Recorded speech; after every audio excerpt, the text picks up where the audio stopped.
Gece çöker sessizce üstüme, yıldızlar bakar mahzun halime. Bir tek sen varsın içimde Allah'ım, düşsem de tutarsın ellerimden. Kalabalıklar içinde yalnız kaldım, nice yüz gördüm de huzur bulmadım. Dünya yordu beni, kalbim daraldı, adını anınca içim ferahladı. Çocukluğumdan kalan bir dua gibi, annemin gözünde saklı bir amin gibi. Kalbime işlenmiş kutsal bir isim, her nefeste seni andım Allah'ım. Bazen günaha düştüm bilmeden, bazen sustum içimde ağlarken.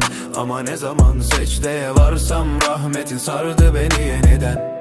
Kırık dökük geldim kapına, affını yaz n'olur alnıma. Bir kulunum acizim Rabbim, sensiz karanlık her yanı. Gönlümde iman, dilimde Allah, yolumu aydınlatır her sabah. Düşsem de kaldırır merhametin, sonsuz şefaatin ya Allah. Gönlümde iman, dilimde Allah, sensiz eksik bütün dünya. Bir sekdede huzuru buldum, kalbimde tek gerçek ya Allah. Bir yağmur yağar bazen içime, sanki rahmet iner gönlüme. Bir kuş ötüşünde bile Rabbim seni anlatır bütün alemler. Dağlarda kudretin yankılanır, denizlerde adın saklanır. Yaprağın düşüşünde bile senin sonsuz hikmetin vardır. Ne mal kaldı ne de şöhret, hepsi bir gün olur elbet. Ama sana edilen bir dua kalır sonsuza kadar. Dünya bir misafirhane, ömür dediğin bir nefes. Bugün gülen yarın gider, baki kalan yalnız sensin. Kabir sessiz gece derin, insan orada kalır bir tek. Ne dost gelir ne de servet, ameller konuşur ancak. Gönlümde iman, dilimde Allah, kalbim secdede her akşam. Bir damla rahmetin yeter yeter bana ya Rahman. Gönlümde iman, dilimde Allah, sensin ruhuma şifa.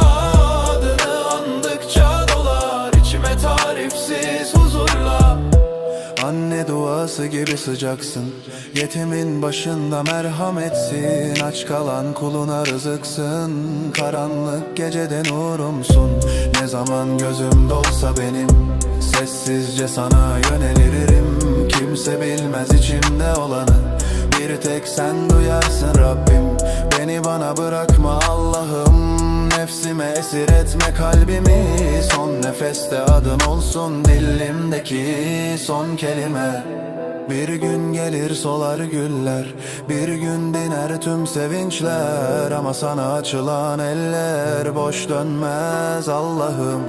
İsterim ki son anımda bir ezan sesi yankılansın, ve ruhum çıkarken bedenimden adını fısıldasın. Gönlümde iman, dilimde Allah, bu can sana emanet ya Rab. Affınla çıkayım huzuruna, bağışla beni ya Allah. Gönlümde iman, dilimde Allah, kabirde ışığım olsun Kur'an. Son nefeste şahit olsun herkes, sevdam yalnız sana Allah.